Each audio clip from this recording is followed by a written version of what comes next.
ao vivo. Muito bem. Ao vivo agora para Palestina, Pará, Brasil e o mundo. E há tantos quanto interessar. Vamos esperar um pouquinho aí para o povo chegando. Hoje nós temos aí algum conteúdo muito importante a passar. Esperar o pessoal chegar um pouquinho aí.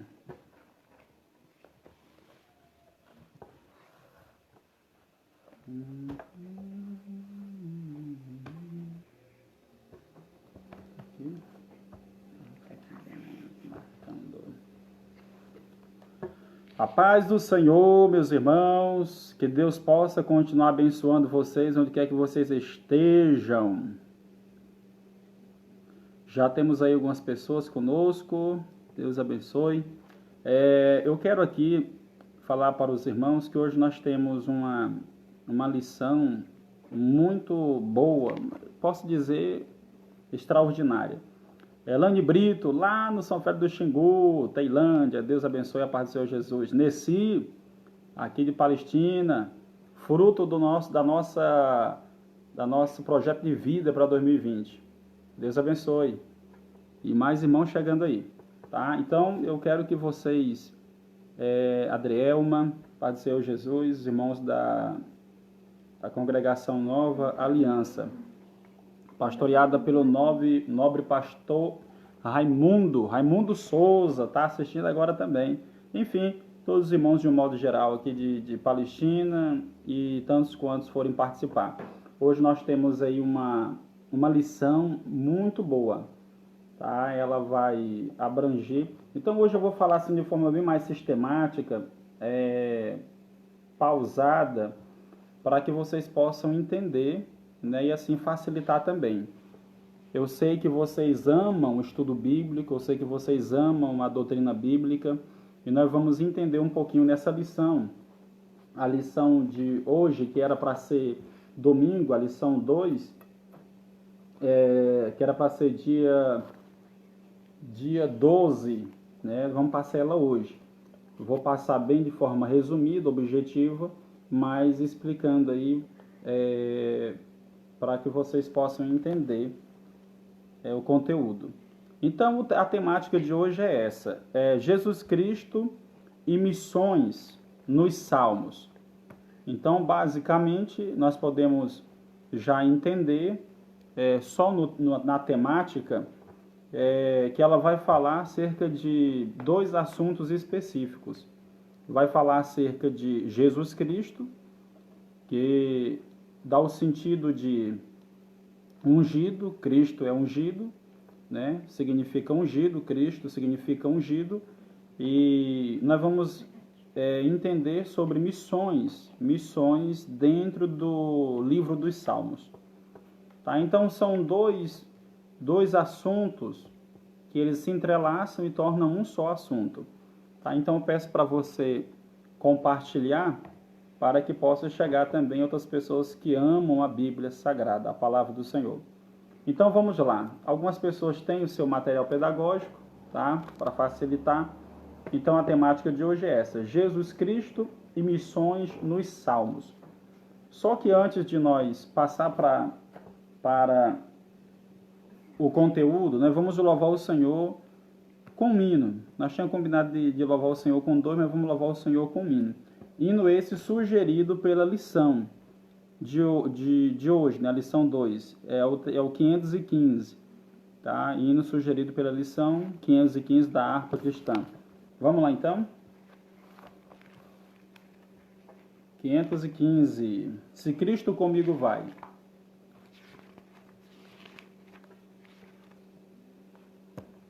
Prontinho aí a equipe? Temos uma equipe aqui abençoada. Elza Pimenta, lá do Campinho, Deus abençoe. Noêmia, também lá de Tailândia, Deus abençoe. Vamos lá? Se pelos vales eu peregrino vou andar, numa luz gloriosa de Cristo visitar. Irei com meu Senhor pra onde Ele for, confiando na graça de meu Salvador. Se Cristo comigo vai, eu irei e não temerei, com gozo irei, comigo vai. É grato servir a Jesus, levar a cruz. Se Cristo comigo vai, eu irei. Se lá para o deserto Jesus me quer mandar, levando boas novas de salvação sem par, eu irei então com paz no coração, a Cristo seguindo sem mais dilação. Se Cristo comigo vai, eu irei e não temerei, com gozo irei, comigo vai.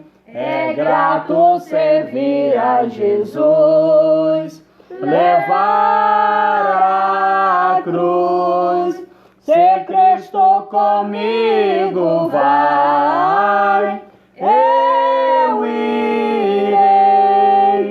Será a minha sorte a dura cruz levar, sua graça ser. Quero sempre aqui cantar, contente com Jesus, levar a minha cruz. Eu falo de Cristo, que é a minha luz. Se Cristo comigo vai, eu irei e não com gozo comigo vai. É grato servir a Jesus, levar a cruz. Se Cristo comigo vai, eu irei ao Salvador Jesus. Eu desejo obedecer, pois na sua palavra encontro meu saber. Fiel a Deus serei, o mundo vencerei. Jesus vai comigo, não mais temerei. Se Cristo comigo vai, eu irei e não temerei, com gozo irei, comigo vai. É grato servir a Jesus, levar a cruz. Se Cristo comigo vai, eu irei. Muito bem, graças a Deus. Se Cristo comigo vai, então nós vamos sim, em nome de Jesus. Tá? Está conosco aí também João Carvalho, junto com a cooperadora irmã Elisandra. Enfim, toda a família. E tem muita gente que está assistindo que ele não comenta, não curte, mas está lá, está ouvindo, está aprendendo. tá? Que Deus te abençoe em nome de Jesus. Um abraço especial a todos os irmãos que estão conectados, aos irmãos aqui da Congregação Nova Aliança, aos irmãos do Ponto de Pregação Torre Forte, enfim, todos os irmãos de modo geral. Deus abençoe a todos. Então vamos lá para a palavra de Deus, que é o que interessa mesmo, que é o que alimenta a nossa vida. Pois bem, a temática de hoje, ou por que não dizer a lição de hoje, ela é baseada em um tema. E esse tema, ele é central para o conteúdo. E então ele vem dizendo, Jesus Cristo e missões nos Salmos. Então vamos lá. O texto áureo diz assim, Deus meu, por que me desamparaste? Por que te alongas das palavras do meu bramido e não me auxilias? Salmo 22, verso 1. Verdade aplicada. Os salmos também testificam acerca de Jesus Cristo, sua obra e o seu plano divino de alcançar os povos para que todos o adorem. O objetivo da lição são 3 objetivos. O primeiro objetivo diz assim, compreender as mensagens proféticas sobre o Messias. Repetindo, primeiro objetivo, compreender as mensagens proféticas sobre o Messias. O segundo objetivo, apresentar o sofrimento do Messias. Terceiro objetivo, destacar a missão dada por Cristo ao seu povo. Pois bem, para a base, o texto de referência está aí no Salmo de número 2, vão ser 3 salmos que vão ser citados, Salmo de número 2, Salmo de número 22 e o Salmo 110. O Salmo 2 diz assim, o verso 1, porque se amotinam mais gentes e os povos imaginam coisas vãs? Verso 2, os reis da terra se levantam e os príncipes juntos se mancomunam contra o Senhor e contra o seu ungido, dizendo, rompamos as suas ataduras e sacudamos de nós as suas cordas. Pois bem, Salmo 22, verso 27.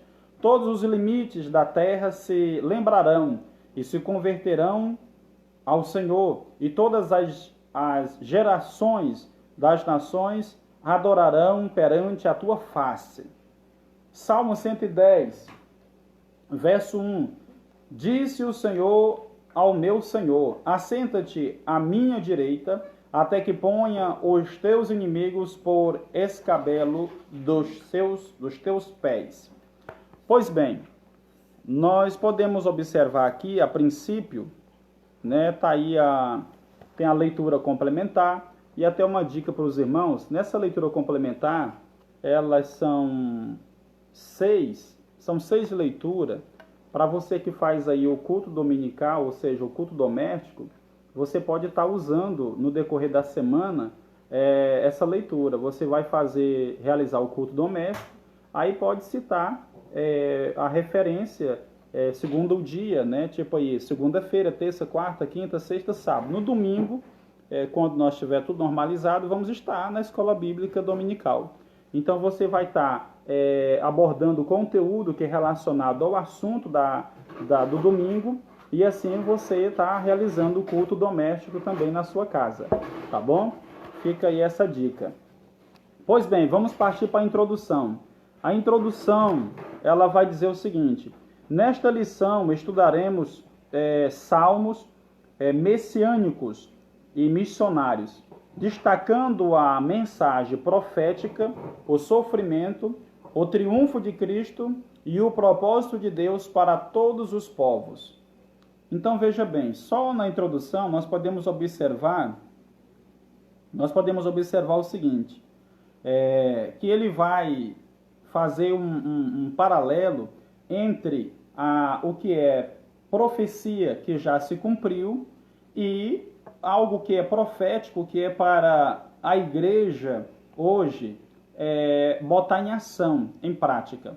Então nós vamos entender que a palavra de Deus é uma profecia viva, e algumas coisas já se cumpriram e outras vão se cumprir.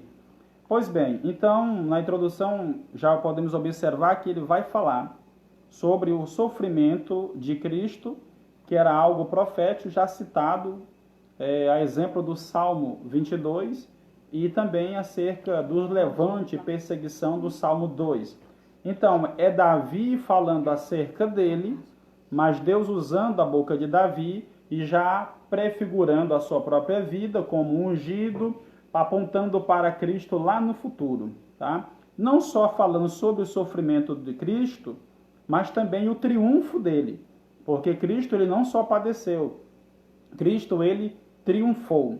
E depois o propósito de Deus para todos os povos. Então tem um propósito de Deus específico para cada povo, cada pessoa que é alcançada, tá? A paz do Senhor Jesus. Está também conosco a Nilma, assistindo ali em Araguaína. Deus abençoe, seja bem-vinda. Pois bem, vamos lá para o primeiro ponto. Primeiro ponto, profecias nos salmos messiânicos. O salmo de número 2, escrito por Davi, conforme pode ser verificado em Atos 4 e 25, relata 3 profecias a respeito do Messias. Então, as 3 profecias, no Salmo de número 2, como está testificando em Atos, capítulo de número 4, versículo 25.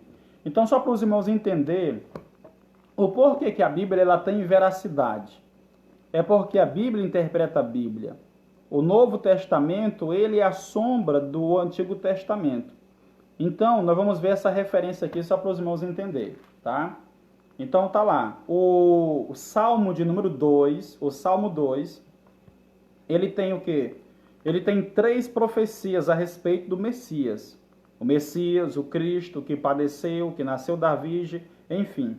Então, o Atos 4 e 25 vai dar ênfase e veracidade à profecia de Davi lá no Salmo 2. Vamos lá. Atos 4 e 25 diz o quê? Que disseste pela boca de Davi, teu servo, porque bramam as gente e os povos pensaram coisas vãs. Então esse aí, os discípulos, após ter sido libertados do Sinédrio, enfim, daquela reunião dos maiorais em Jerusalém que queria proibir eles de apregoarem acerca de Jesus.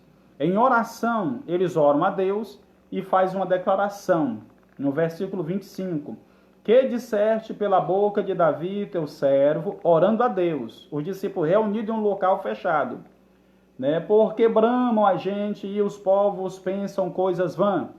Ou seja, então, no Novo Testamento, fazendo referência, menção de Salmo 2 acerca da profecia acerca do Messias. Então lá, a primeira profecia, a revolta da nação e do povo contra o ungido de Deus. Então veja que a profecia no Salmo 2, você vai ver aí, no Salmo 2, já está o salmista Davi falando acerca dele, mas Deus usando a boca de Davi para apontar num futuro distante acerca do que ia acontecer com o próprio Cristo. Iam se amotinar o povo, as nações representada, e assim a liderança iam se reunir contra ele. Então nós vamos entender isso aí passo a passo. Então, só para entender a primeira profecia, a revolta da nação, ou seja, o povo quase por completo se revoltou, alguns ficaram em cima do muro. Cristo eles não consideravam nem como aquele que veio, nem como aquele que não veio. Agora alguns aderiram à fé cristã através de Cristo e outros se opuseram, se levantaram. Então muita gente se revoltou, nós vamos entender isso aí. Segunda profecia, o triunfo do Filho de Deus. Então no próprio Salmo de número 2, ela vai falar não só a revolta do povo de Jerusalém, todos aqueles que se levantaram contra o Cristo, mas também também vai falar acerca do triunfo dele. Terceira profecia, o reinado do Filho de Deus sobre todas as nações. Então vai falar o quê? Vai falar da perseguição, vai falar do triunfo e do reinado. Então nós vamos entender passo a passo isso aí, que Cristo ele não foi só perseguido, não teve só oposição, não teve só sofrimento, ele também teve o triunfo, e depois ele recebeu o domínio dado por seu pai, para que ele pudesse reinar sobre todo o reino. Tá? Primeiro lá, 1.1. A revolta do povo contra o ungido de Deus. Salmo 2 começa com a seguinte indagação. Por que se amontinam as gentes? E os povos imaginam coisas vãs? Uma pergunta. A palavra amotinar significa enfurecer-se, revoltar-se. Então, quer dizer, essa profecia, ela é uma profecia dada por Davi, mas que se cumpriu na vida de Cristo. Então, as pessoas se amotinaram, né, iradas, e assim, eles, de forma que tiveram complacente com a ideia do governo religioso da época, e assim se revoltaram. Percebe-se no contexto que essa revolta é generalizada, independente da posição ou classe social do indivíduo. Ou seja, era desde o plebeu até os nobres. Pobres e ricos da época se revoltaram contra o ministério de Jesus de Nazaré, o Cristo ungido. Pois bem, a revolta não será apenas dos povos, mas de reis e príncipes em conluio e são direcionadas ao ungido de Deus. Ou seja, essa revolta que houve em Jerusalém, a oposição ao ministério de Jesus, ela não envolveu só uma classe, ou só os pobres ou só os ricos. Não, ela envolveu a política da época, o poder religioso, os pobres, envolveram também os escribas, magistrados e também outros grupos religiosos que não era predominante, ou a maioria em Jerusalém, como os saduceus e outros mais. Tá? O termo ungido aponta profeticamente para Jesus, o ungido de Deus. Então, quando Davi ele fala o Salmo 2, o Salmo 22, ele está falando acerca de si mesmo, o ungido de Deus. Quando ele fala o ungido de Deus, porque Davi era rei, Davi ele foi ungido. Só que Davi, ele está falando dele, só que o Espírito de Deus está apontando para o outro ungido que viria da sua linhagem. Só para os irmãos entender. Davi, ele é filho de Salomão, ou seja, Davi, Salomão é seu filho. Então, da linhagem de Davi é que vem o Cristo, é que vem Jesus. Tá? Então, sucede o trono de Davi, Salomão e assim por diante, até chegar em Jesus. Só para vocês entender. Então, quando Davi fala acerca do ungido que é ele, então está apontando para Cristo. O nome Cristo, ele significa ungido. Tá? Pois bem, vamos lá. Várias passagens do Antigo Testamento que mencionam a unção são consideradas messiânicas por serem prenunciados de Cristo. Então, por exemplo, algumas passagens, tanto em Salmos, eu separei uma específica, algumas passagens do Antigo Testamento, como essa de Davi e outras mais, ela prefigura a Cristo no futuro, está falando acerca de unção. E eu separei aqui uma bem conhecida, tá, para os irmãos acompanhar aí e entender, Isaías 61. Olha só o que diz aí, Isaías 61, onde está prefigurando o Cristo lá ungido. Vamos lá, Isaías 61, olha o que diz. Olha só, o Espírito do Senhor Jeová está sobre mim, porque o Senhor me ungiu para pregoar boas novas aos mansos, enviou-me a restaurar os contritos de coração e proclamar liberdade aos cativos e abertura de prisão aos presos. E o próprio Cristo, no Novo Testamento, naquele dia que entra dentro, né, do templo, do local de estudo bíblico, eles estavam lá e o ministro entrega a Torá, a parte da lei, para Cristo, e ele abre justamente nessa passagem de Isaías 61. E ele vai e fala depois, e essa passagem, esta palavra cumpriu hoje em mim. Então, Cristo, ele é o ungido de Deus, tá? Irmã Leila Abreu, Deus abençoe, fique conosco e fique à vontade. Pois bem, então, algumas passagens do Antigo Testamento, elas estão aí sendo de forma figurada, apontada para Cristo. Os irmãos entenderam essa parte. Portanto, Cristo enfrentaria uma forte oposição. Então, o que no Salmo 2 e no Salmo 22 está dizendo? É que Cristo ele enfrentaria uma forte oposição política, religiosa e de muitos interesses da época contra o seu ministério. Vamos lá. No contexto atual, agora o comentarista ele vem trazendo para o contexto atual. No contexto atual é notório a revolta de governos, grupos e comunidades contra Cristo. O ataque direto aos valores cristãos. E eu separei essa parte aqui, final, desse tópico, primeiro tópico, em duas partes para lhe explicar algo. A oposição que Cristo ele sofreu no passado, pelo governo da época, pela política, né, em si, e também pelos religiosos. Essa oposição, até hoje, a Igreja de Cristo, ela sofre e ela vai continuar sofrendo. Então, se você é igreja, você vai ter que entender que haverá oposição política, religiosa contra a igreja. Por quê? Porque Jesus Cristo, ele morreu, ressuscitou e foi assunto aos céus. Só que, porém, hoje a igreja, ela traz o caráter de Cristo, a presença de Cristo. Então, os valores pregados por Cristo. Então, sendo assim, toda pessoa que ele quer manifestar os ensinamentos de Cristo e a vontade de Cristo para a sua vida, ele vai encontrar oposição em algum momento da sua caminhada. Não foi só Cristo que teve o privilégio de receber oposição. Também a igreja ela vai receber oposição. Por isso que é importante a pessoa amadurecer e entender a palavra de Deus. Porque quando vier as oposições, você está amadurecido, firmado na fé, alimentado e assim pronto para vencer também como Cristo venceu. Veja outra passagem onde Cristo ele deixa bem claro que a igreja ela vai sentir também, vai sofrer oposição. Ele diz em outro texto dizendo o seguinte, olha, o servo não é maior do que o seu senhor. Por quê?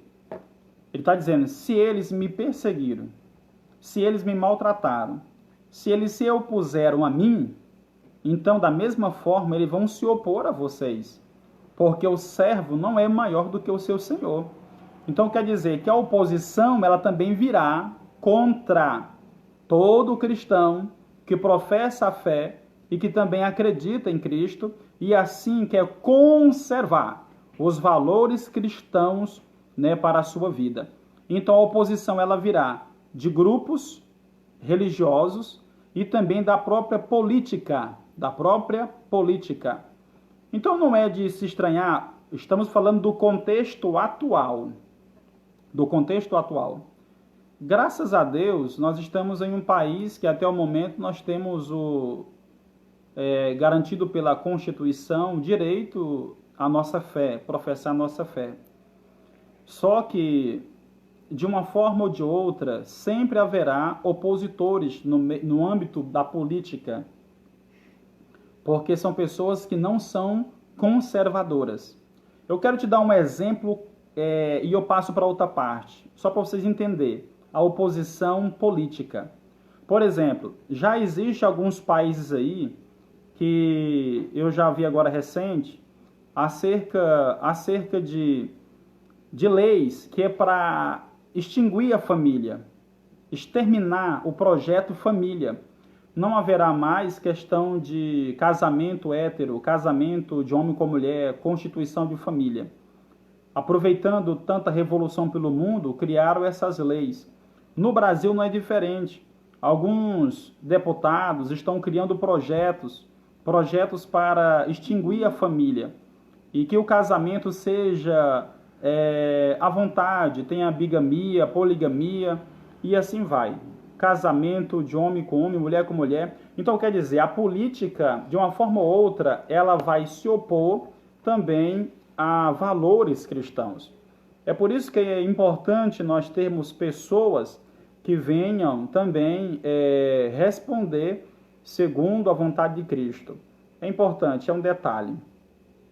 E, por exemplo, sobre a questão, o ataque direto aos valores cristãos e a morte e tortura de missionários cristãos são exemplos, claro, da revolta contra Cristo. Então, no Brasil, como eu falei, repito, graças a Deus que não tem essas oposições a ponto de prender missionário, a ponto de matar missionários, a ponto de proibir a pregação do Evangelho. Então, mas países fora, como a Nigéria e outros países, a Coreia do Norte, os próprios Emirados Árabes, em alguns lugares, é muito rigoroso a questão da pregação do Cristo, do Evangelho. Então, essa oposição não é literalmente a pessoa, mas os valores que ele prega. Então, falou que é de Cristo, falou que é do Evangelho, falou que é do Messias, então haverá oposição. Então, assim como se opuseram a Cristo e a obra redentora dele, assim também vão se opor à igreja. Jesus, antes de subir aos céus, ele falou para os seus discípulos, olha, vocês vão ser levados como ovelhas ao meio de lobos. Vocês vão ser levados como ovelha ao matador. Então vão perseguir vocês e vão julgar, agradar a Deus, cultuar a Deus, matando vocês, porque eles não conhecem a Deus. E eles julgam conhecer a Deus. E é exemplo de Saulo. Saulo perseguia os cristãos, saqueava as casas, levava cristão preso, consentia com a morte de alguns. Tá? E ele julgava ser zeloso da lei e estar agradando a Deus. Só um exemplo. Pois bem, 1.2. O triunfo do Filho de Deus. Não só a oposição, mas vamos para o triunfo. O triunfo do Filho de Deus. Percebe-se que a revolta e o conluio dos reis, príncipes, povos e nações, relatadas no Salmo 2, no verso 1 ao 3, tinham por finalidade romper as ataduras do Messias. Veja só essa palavra profética. Romper as ataduras do Messias. Rompamos, ou seja, renovamos ataduras e cordas. Vamos remover. Não querendo o domínio e o poder sobre eles. Ou seja, essa doutrina de Cristo, a paz do Senhor, irmã Maria da Clene, Deus abençoe em nome de Jesus. Então, essa profecia, rompamos as ataduras e as cordas do Messias, quer dizer, eu não quero me subjugar à vontade dele, o desejo dele e o ideal dele para a humanidade. Então, rompamos com ele. Esse é o sentido da profecia. O texto informa que o conluio e revolta não subsistirão, pois o Messias triunfará. E no próprio Salmo 2 está dizendo que, por mais que venham se unir, venham se opor, ou eles venham se opuserem a Cristo, mas ele ia triunfar. Ele ia triunfar. Os sábios entendidos serão confundidos. 1 Coríntios 1 e 20. Então, quer dizer, o próprio Cristo disse que muitos deles iam se levantar, eles iam se opor, só que porém Cristo ele ia triunfar. Cristo ia triunfar. E Jesus, em certa parte no Evangelho, diz o seguinte, olha, Pai, graças eu te dou, por ocultar essas coisas aos sábios e entendidos, e as revelar-te aos pequeninos. Graças eu te dou, Pai. Por quê? Porque muitos deles estavam como uma profecia de Isaías. Eles estavam vendo, mas não estavam enxergando. Eles estavam ouvindo, mas não estavam compreendendo, pela dureza do coração deles. Então, por isso que Cristo estava contando muitas vezes por parábolas. E aos próprios discípulos, ele chamou em particular e revelou os mistérios. E disse, a vocês é dado a conhecer os mistérios do reino de Deus. Então, alegrai-vos, igreja, se alegre. Por quê? Porque Cristo abriu o teu entendimento para você entender a palavra de Deus. Então, a Bíblia vai dizendo que o Deus desse século cegou o entendimento dos incrédulos para que não lhes resplandeça a glória de Cristo, ou seja, o entendimento. Então, hoje nós estamos vendo, hoje nós estamos ouvindo e percebendo e entendendo. Ele disse, olha, bem-aventurado é vocês que veem e que ouvem e que entendem. Porque muitos dos profetas desejaram esse dia ver o que os vossos olhos veem e ouvir o que os vossos ouvidos ouvem, tá? Pois bem, então Cristo, ele triunfou também. Cristo, ele triunfou. O triunfo de Cristo. O reinado do Filho de Deus, 1.3, do primeiro tópico. O reinado do Filho de Deus. O decreto divino estabelece o reinado do Filho de Deus. Pede-me, olha só, pede-me e eu te darei as nações por herança e os confins da terra por tua possessão. Salmo 2, verso 8. Então é algo decretado. Essa profecia, ela é direta a Cristo. Porque através da vida dele, o canal ia se abrir a todas as nações. E isso fala de algo que ele conquistou com a sua própria vida. O decreto divino é escorçado nos versos 7 a 9, profetiza o ofício real de Cristo. O exercício desse ofício por Cristo está mais detalhado no Novo Testamento. Primeiro, em relação ao universo, Cristo passa a governar o mundo.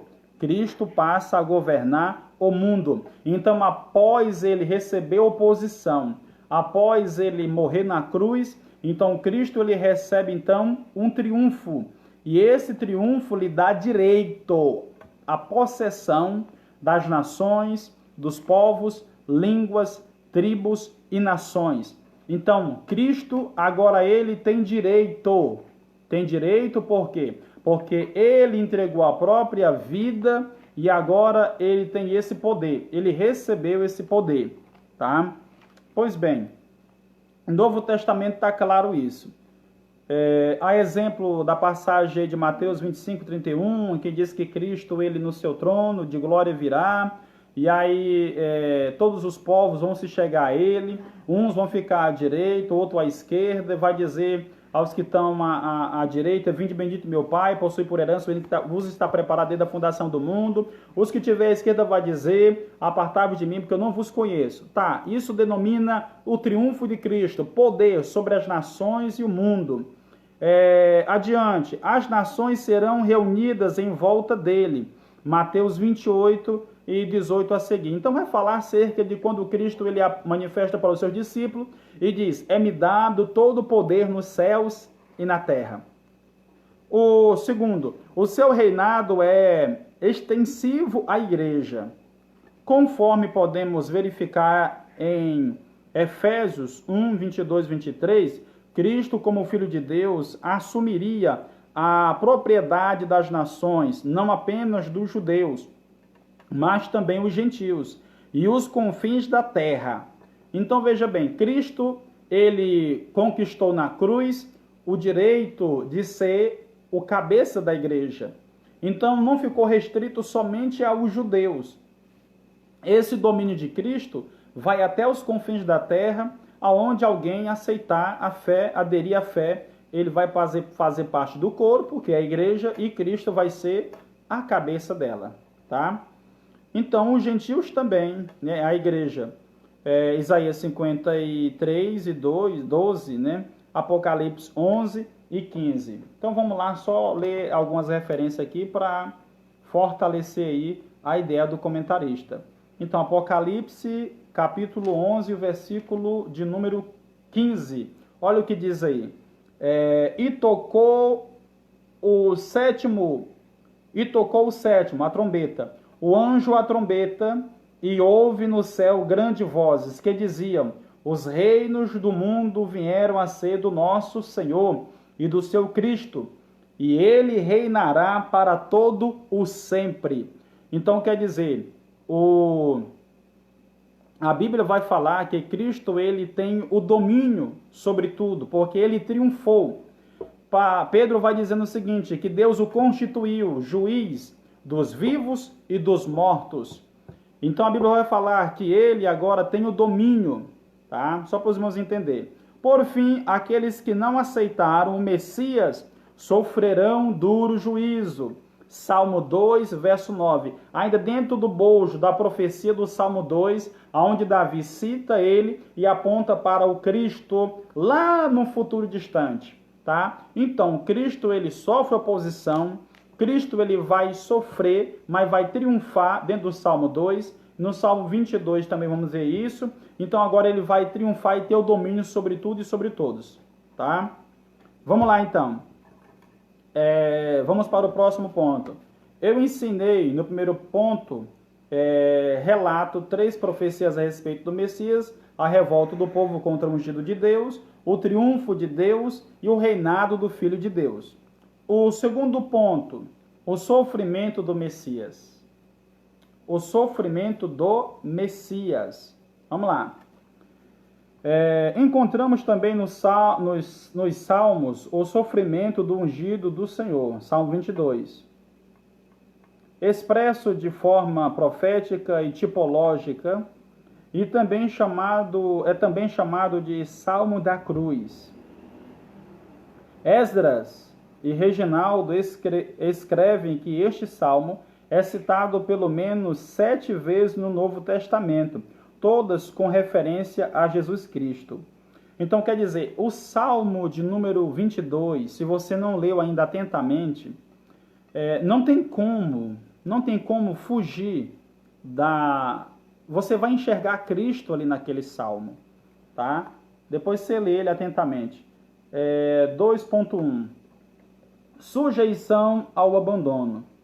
Então, no próprio Salmo 22, prefigurando, né, de forma profética e tipológica. Só abrindo aqui um parêntese e explicar para os irmãos que essa linguagem é uma linguagem dentro da tipologia bíblica. Por quê? Porque o salmista no Salmo 22 ele está falando acerca dele, das perseguições que ele sentia, sofria, só que de forma tipológica está apontando para o Messias, tá? Então, toda vez que vai falar acerca de furar os pés, as mãos, o sofrimento, os touros de Baçã, a perseguição, a fúria, o abandono, a rejeição, então tá prefigurada de forma profética e tipológica a Cristo, tá? Vamos lá. Cristo, 2.1. Cristo sujeitou-se a um dos piores sofrimentos. Ele se sujeitou a um dos piores sofrimentos. E qual será esse sofrimento? Que é um dos piores. O abandono. Cristo ele sofreu o abandono. Cristo ele sofreu o abandono. Ele foi abandonado no sentido da palavra pelos seus seguidores. Ele foi abandonado no sentido da expressão forte pelo Pai, quando ele clama, né? E isso tudo ele sentiu na pele, para que viesse cumprir a profecia. Então, a Bíblia vai falando, fere o pastor e o seu rebanho fica disperso. Então, cumpriu. Os discípulos abandonaram Jesus naquele momento de angústia. E vamos adiante. E quando ele clama lá, Eli, Eli, lama sabachthani, na cruz, também expressa o abandono do Pai. Deus meu, por que me desamparaste? Momento de sofrimento de Cristo. Mas nós sabemos que era necessário aquilo. Era necessário ele sofrer. Nós vamos entender mais adiante. Então tá. O Salmo 22. E perto da hora 9, exclamou Jesus em alta voz, dizendo, Eli, Eli, lama sabachthani. Isto é, Deus meu, por que me desamparaste? Mateus 27, verso 46. Cristo abre mão da sua glória para aceitar a punição que deveria ser aplicada aos homens, pois o pecado fez separação entre Deus e o homem. Cristo nos resgatou da maldição da lei, fazendo-se maldito por nós. Então veja bem, Jesus ele sentiu um dos maiores sofrimentos, que é o abandono. Abandono dos seus discípulos, abandonado pelo Pai, porque ele precisava passar por aquele momento sozinho. abandono de todos, de tudo e de todos. Então, nós vamos observar que era necessário ele passar por aquilo, para cumprir a profecia, porque Cristo, né, dentro dos Salmos, aponta o sofrimento do salmista de forma tipológica para Cristo. Então a Bíblia vai dizendo que ele mesmo, ele fala para os seus discípulos, olha, eu vou ser pego, vou ser preso, e vão me julgar, vão me condenar, só que vão me crucificar, mas no terceiro dia eu vou ressuscitar. Ele disse, Senhor, eu vou contigo aonde for, eu não vou te abandonar. Jesus olha para Pedro e disse, Pedro, quando tu te converter, ajuda os teus irmãos. Porque Jesus sabia que ele ia passar por aquilo. A Bíblia diz que eles cearam, a última ceia, cantaram um hino, que era também um dos salmos, e foram para o Monte das Oliveiras. Chegando no Monte das Oliveiras, ele se afastou um pouco, e ali ele chamou os discípulos para a oração. A alma dele estava profundamente angustiada. E ele ora, Pai, se possível for, afasta de mim esse cálice. Por 3 vezes ele faz a oração, os discípulos estão dormindo, não pudeste velar comigo 1 hora. Ele está angustiado, ele sabia que ele ia ter que encarar os cravos, a cruz, os algozes, a chicotada, a coroa de espinho, ele ia ser cuspido, ia ser esbofeteado, ele ia ser satirizado, ia ser zombado. Então a Bíblia diz que o traidor aproxima,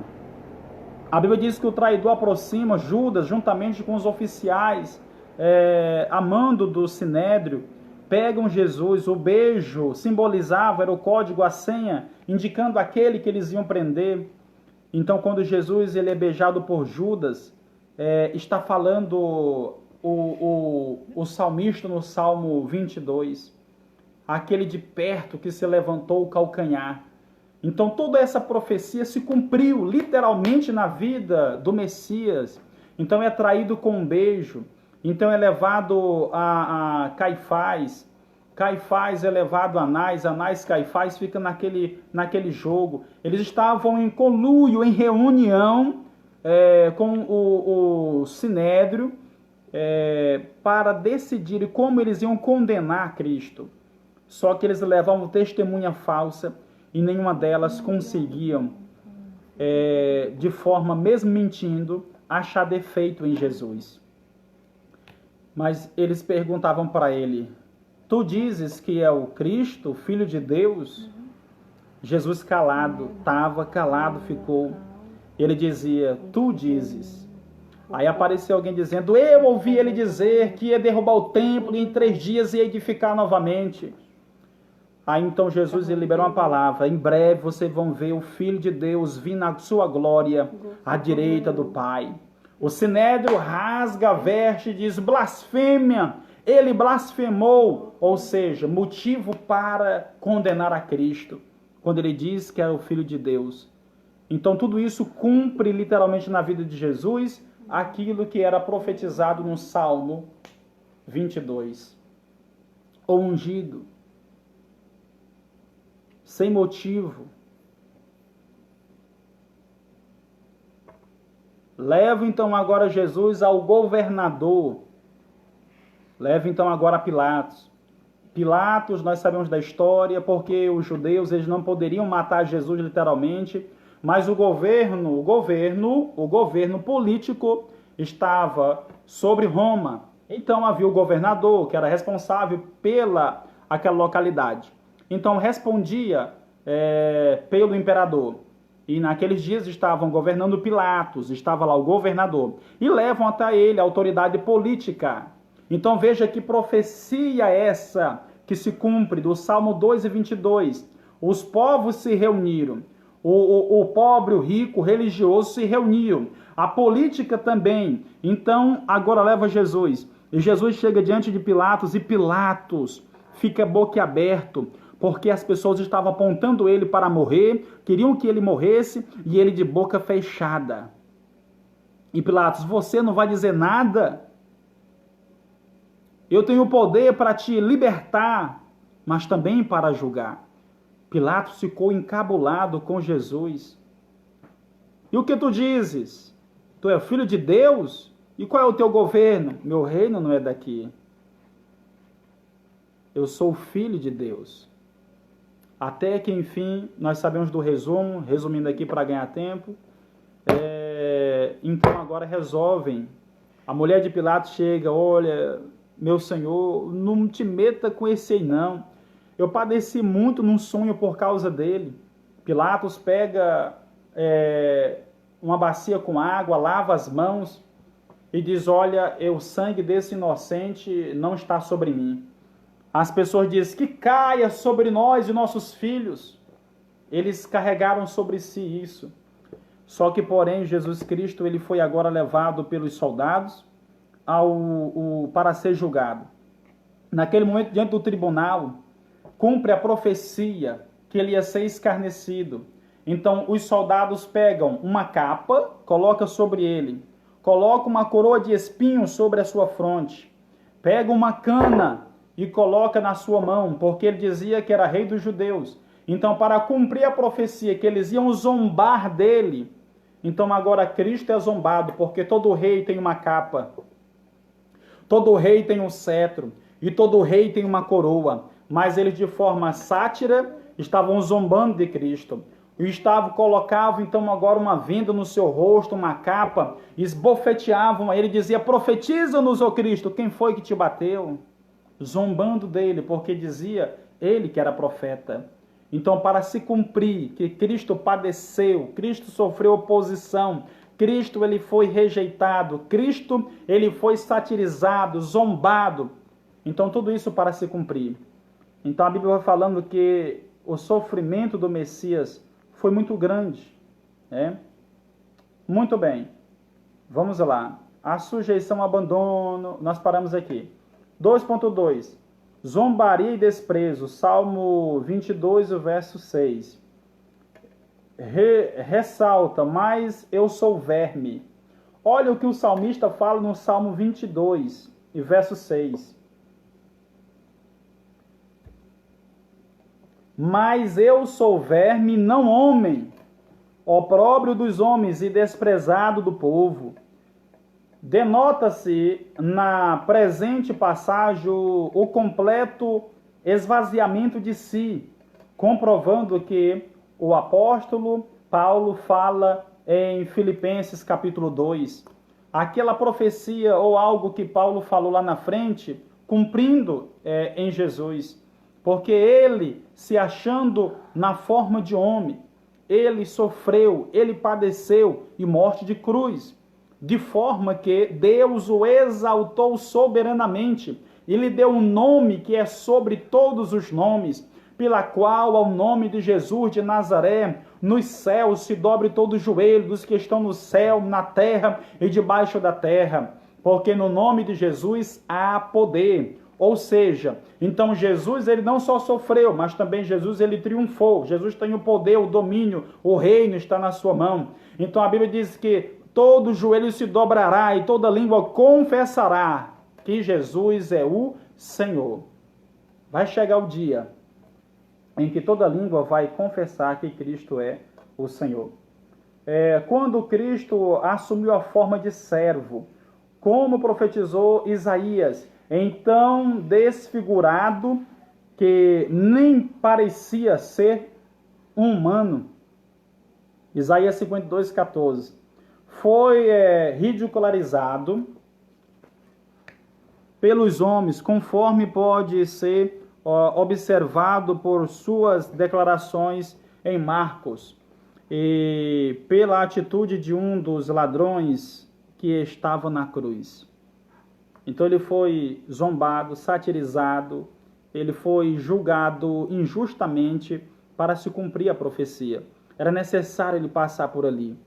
E um dos próprios ladrões o justifica, porque um dos ladrões zombava e outro justificou. Diz, olha, nós estamos aqui porque nós merecemos, esse é inocente. Rei, lembra-te de mim quando entrares no teu reino. Ele diz, ainda hoje estarás comigo no paraíso. Pois bem, 2.3 da nossa revista. O sofrimento não lhe impediu de cumprir a missão. O sofrimento de Cristo não impediu dele cumprir a missão. O versículo 22, ou seja, o verso 22 dá início a uma declaração pública de alguém que não deixará de anunciar o louvor ao nome de Deus. O escritor aos Hebreus usa este verso para se referir a Jesus Cristo. O sofrimento, o desprezo e as afrontas não conseguiram impedir o ungido de Deus, Jesus Cristo, de cumprir a sua missão. Anunciou e louvor. Anúncio e louvor não serão abafados pelo sofrimento. Ou seja, ele cumpriu a missão dele. Jesus Cristo triunfou. E sendo assim, ele triunfou sobre o pecado. Só para você entender, o sofrimento não impediu Cristo de fazer a sua missão. Assim como Cristo também quer que eu e você venhamos cumprir a nossa missão. Aí você vai dizer, não, pastor, eu vou largar a fé agora, eu vou abandonar porque eu não aguento mais, é muito sofrimento. Mas Cristo quer que o mesmo sentimento que teve com ele esteja com nós, a igreja.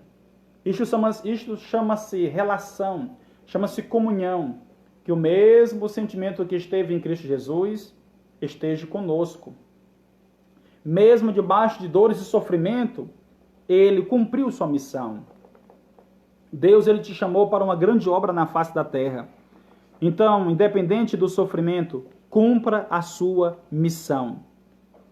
Independente da dor, do desprezo, do abandono, cumpra a sua missão. Ah, pastor, ninguém liga para mim, ninguém lembra de mim, todo mundo esquece de mim. Há um que não esquece de você e chama-se Jesus de Nazaré. Está à direita de Deus Pai, está velando pela tua vida e pela tua alma. Ah, não, pastor, eu estou enfermo, eu não vou parar, eu vou desistir.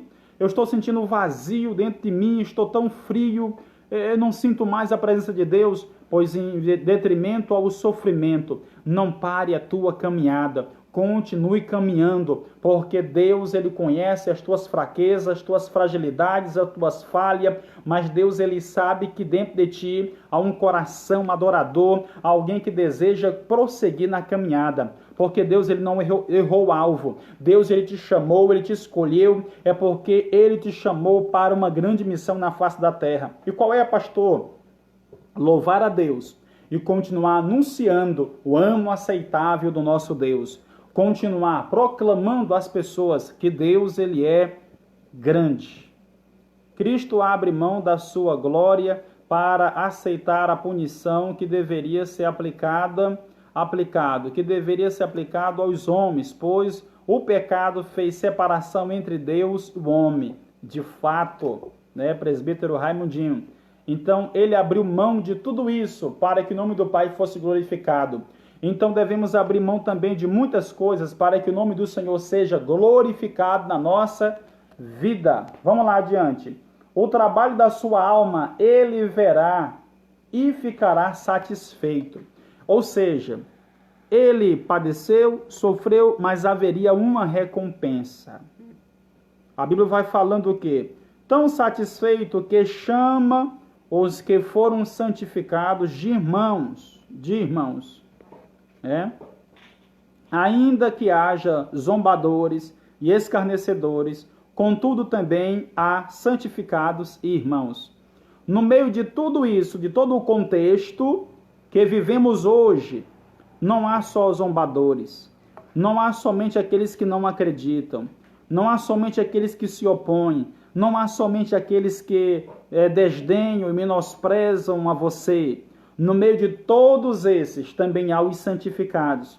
Há aqueles que se separam para Cristo. Há aqueles que acreditam em Cristo. Há aqueles que professam a Cristo. E aqueles que são verdadeiros irmãos, família de Cristo, aonde nós passarmos. Então, Cristo ia ver o fruto da sua alma e ia se alegrar. Olha o que Jesus diz no Evangelho de João, eu até citei aqui, João 12, 24, ele falando acerca do momento que ele ia sofrer e padecer. Ele diz, olha, se o grão de trigo caindo na terra, ele não morrer, ele fica só. Mas se o grão de trigo morrer, ele vai dar muitos frutos. De forma, em uma linguagem figurada, ele está falando acerca de si mesmo. Eu sou o grão de trigo que veio à terra e eu vou morrer. Só que morrendo o grão de trigo, ele vai dar muito fruto. Assim é toda semente que cai na terra. Se ela não morrer, ela não dá fruto.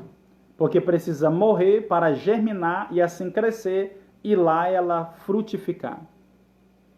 E o fruto do penoso trabalho da sua alma, Cristo vê hoje espalhado sobre a face da terra.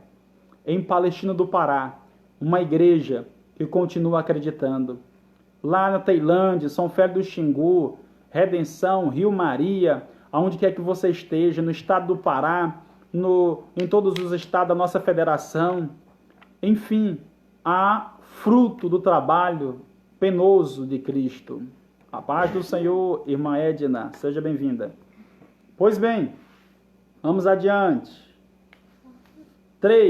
Tópico 3, para finalizar. O sacerdócio real e os salmos missionários. Estudadas as questões relativas às profecias, aos sofrimentos do Messias e seu sacrifício, conforme os Salmos 2 e 22, cabe destacarmos alguns pontos frisados nos Salmos 67, 110 e o 117. Sacerdócio, 3.1, sacerdócio da ordem de Melquisedeque. O Salmo 110, verso 4, informa acerca de um sacerdote eterno, segundo a ordem de Melquisedeque. Esse ponto também é tratado em Hebreus 5 e 6, de acordo com Mateu Henry. Melquisedeque foi sacerdote no seu trono e também o é Cristo, Zacarias 6,3. Rei de justiça, rei de paz. Melquisedeque não teve sucessor, nem Cristo tem. O sacerdócio dele é imutável. O sacerdócio de Cristo é incorruptível, sem pecado, conforme podemos verificar. Em Hebreus 4,15, sofreu tentações, mas não pecou. E, tendo cumprido a sua obra, foi recebido em cima no céu. E, pois bem, então nós vamos entender que o sacerdócio real, né? Sacerdócio real. Então, assim como foi vivenciado por Melquisedeque, rei de Salém, considerado como rei de justiça, rei de paz, de uma forma profética, aponta também para Cristo. Por quê? Porque em Gênesis 14 vai narrar isso aí. E a Bíblia fala que Abraão, ele entregou o dízimo para Melquisedeque. Abraão simboliza o povo de Israel. E Melquisedeque simboliza a Cristo, o sacerdócio eterno, aquele sacerdócio que não tem final. Então a Bíblia vai falando que esse rei de Salém, que é a única vez que cita nesse Antigo Testamento, no livro de Gênesis, é Salém, que é a cidade escolhida por Deus, a futura Jerusalém, aonde o Cristo ele iria fazer a sua morada, habitação, onde ia morar a sua glória através da Arca da Aliança, enfim. Então, Abraão se curva diante dele, recebe a bênção, e ali os dois, de forma que tenham comunhão, ele bebe do vinho e come do pão que o rei de Salém lhe entrega. E Abraão lhe entrega o dízimo de tudo. Então, isso de forma simbólica está apontando para Cristo. E Cristo, ele é o sacerdócio eterno, sem princípio de dias e sem final de dias. Então, o sacerdócio de Cristo, ele não teve um princípio porque ele é eterno, e não vai ter fim porque ele é eterno. Assim como Jesus manifestou-se a João, dizendo: olha, João, eis que tive morto, mas estou vivo para sempre, pelos séculos dos séculos sem fim. Eu sou alfa, eu sou ômega, eu sou o princípio, eu sou o fim, eu sou o primeiro, eu sou o derradeiro. Eu sou Jesus de Nazaré, e trago em minhas mãos a chave do inferno e da morte. Eis que estou vivo para todo sempre. Assim é também Cristo que reina e é o nosso sacerdote eterno. Amém? Vamos lá, prosseguindo aqui, para nós finalizarmos essa parte. 3.2, os salmos missionários. Os salmos missionários. Após destacarmos os salmos diretamente relacionados à pessoa e características de Cristo, compete observarmos que os salmos 67 e o 117 estabelece um dever missionário. Um dever missionário. Assim, o livro dos Salmos nos convoca não apenas para conhecermos a pessoa de Jesus Cristo e sua obra, mas por causa disso, clamarmos a Deus por misericórdia e bênçãos, sem contudo ignorarmos o propósito de Deus e abençoar a todas as nações. Salmo 67, verso 2, 117, verso 1. Como revelado a Abraão, Gênesis 2, 12 e 3. O texto do Salmo 67, verso 2, revela este propósito, para que o verso mencionado, caminho e salvação, vontade de Deus, o perdão divino,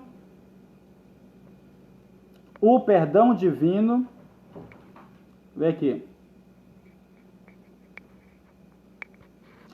salvação da vontade de Deus, o perdão divino para o nosso viver e tão grande salvação. Então, no Salmo 67, verso 2, ele vai, de forma profética, mostrar essa vontade de Deus, que é mostrar o caminho do Senhor, mostrar a salvação. Então, isso já compete à igreja. Cristo, ele fez a parte dele, então isso é obra missionária dentro dos Salmos, mostrar a salvação e mostrar o caminho de Deus, a vontade de Deus, o padrão divino para o nosso viver. E tão grande salvação. Há uma interessante sequência. Somos abençoados para que a vontade de Deus e a sua salvação também sejam conhecidas por todas as nações. E assim o Senhor será adorado por todos os povos. Então, nós somos abençoados por Deus, como baseado nos Salmos, com um propósito: louvar a Deus e fazer conhecido a majestade de Deus, o caminho de Deus. Então, no próprio livro dos Salmos, não só mostra ou revela o Cristo, mostra também a vontade de Deus para a obra missionária, que é fazer conhecido, notório, a obra de Cristo, a obra redentora de Cristo, a todas as tribos, línguas e nações e povos. Quando a Bíblia fala de ilhas, ouvem a voz de Deus, está falando de continentes. Ilhas, águas, separam continentes. Então está falando acerca de nações diferentes, povos diferentes. Então Pedro, quando ele vê que o evangelho tem que chegar até Cornélio e aos gentios, ele declara: agora bem sei por verdade que Deus não faz acepção de pessoas. Então, onde tiver um povo, uma nação, alguém que confesse a Cristo, esse será salvo. E a Bíblia vai dizendo em Apocalipse que naquele dia se converterão ou se chegarão a Cristo e adorarão lá com ele no céu de glória línguas, tribos, povos e nações. Quando falam de línguas, está se referindo a povos diferentes, a línguas, tribos, povos e nações. Então esse é o desejo no livro dos Salmos, que aquele que é alcançado por Cristo o louve, renda glória a ele, graças a ele, e também faça a obra missionária. Porque fazer notório, Francisco Coelho, Deus abençoe, a paz do Senhor Jesus. Fazer notória a obra de Cristo, ela é importantíssima e é missão da igreja, tá? Vamos lá adiante. Abençoado, tá. 3.3, já estamos caminhando para o final da mensagem, ou do estudo. 3.3, que todos os povos louvem ao Senhor. O Salmo 117, segundo Kidner e Champlin, faz parte do grupo de salmos identificado como salmos Alel, ou louvor. 113 a 118 O Salmo 117 é o menor de todos, contudo é um chamado universal. Você vai ver que no Salmo 117 é um chamado universal, e isso vai apontar para a vontade de Deus em salvar tantos quantos assim abriu o coração. A paz do Senhor, Francisco Coelho. Vamos lá, adiante.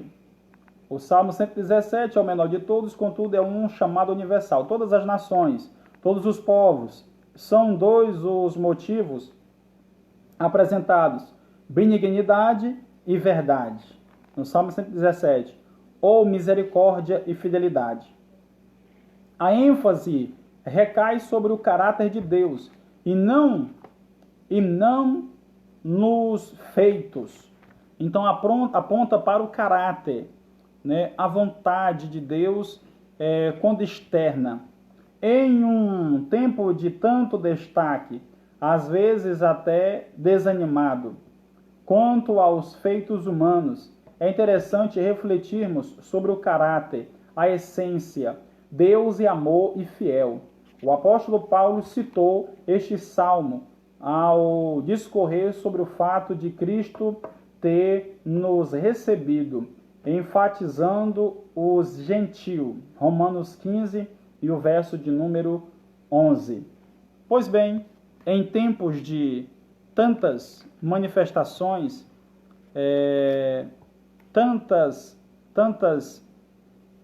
manifestações, anunciações, notícias desagradáveis, mais do que nunca a igreja tem o papel também de manifestar e anunciar um Cristo Redentor, um Cristo que é digno de louvor, que é digno de glória, que é digno de exaltação, que é soberano, que ele sofreu, que ele padeceu, mas que ele triunfou. Ele reina, impera, domina, do seu trono ele é cultuado, celebrado, jubilado, exaltado por todos os povos que o professa, que o aceitam como Senhor, que aceita o seu domínio. Só para os irmãos entender e resumir aqui, Cristo, ele sofreu, padeceu, mas ele triunfou e foi recompensado.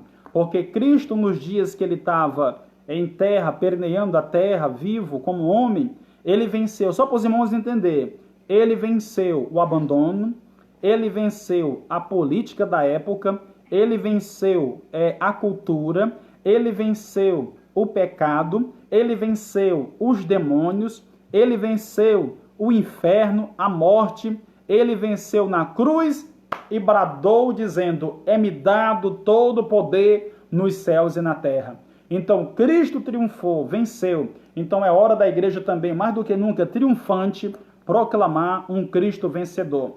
Você se torna um tipo de crente, um cristão, da forma que você enxerga Cristo. E vou te dar 2 exemplos.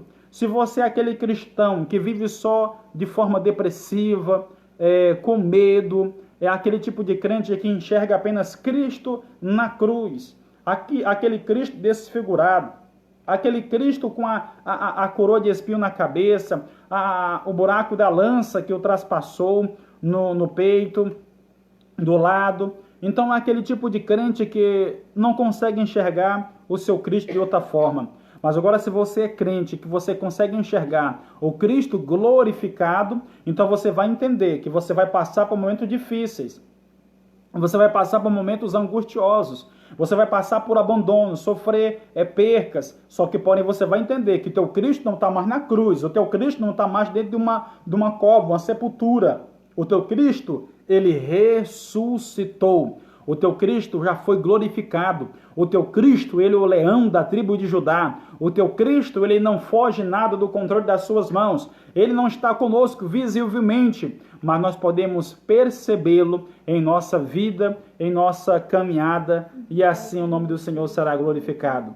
Que Deus te abençoe. Eu quero resumir aqui, ler apenas a conclusão.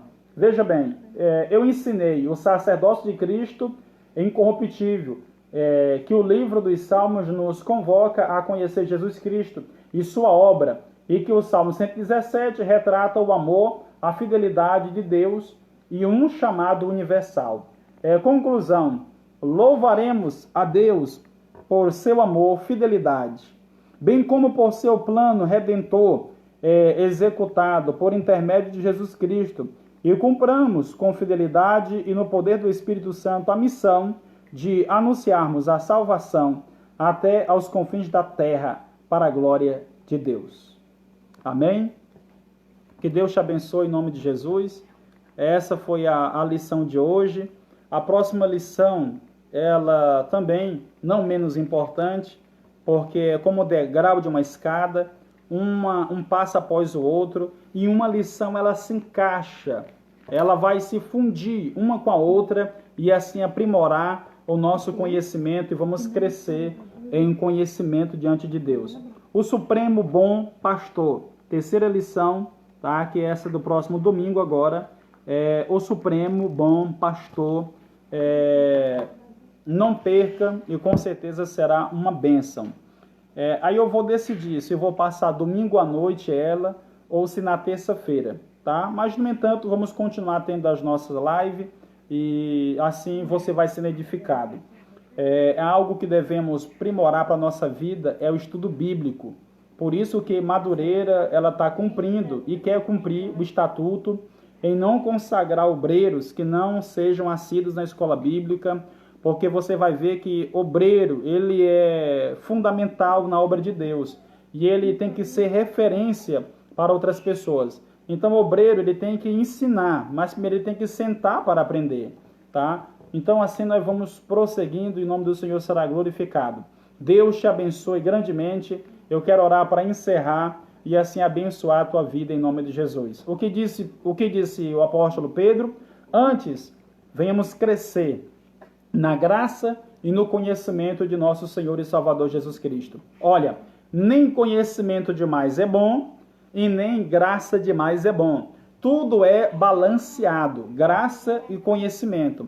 Porque você quer ver uma coisa sem graça, é alguém com muito conhecimento e sem graça. Ou alguém com muita graça e sem conhecimento. Não casa. Então, que Deus abençoe a todos, em nome de Jesus. E vamos glorificar a Deus e louvar a Deus, tá? Vamos orar. Senhor Deus e Pai, eu quero nesse momento apresentar, Senhor, os teus filhos, apresentar as nossas vidas. Ó Deus, eu quero te apresentar a igreja que está, Senhor, sobre a nossa cobertura espiritual. Aqui em Palestina do Pará, Senhor, visita todos os membros e congregados, ó Pai, grandes e pequenos.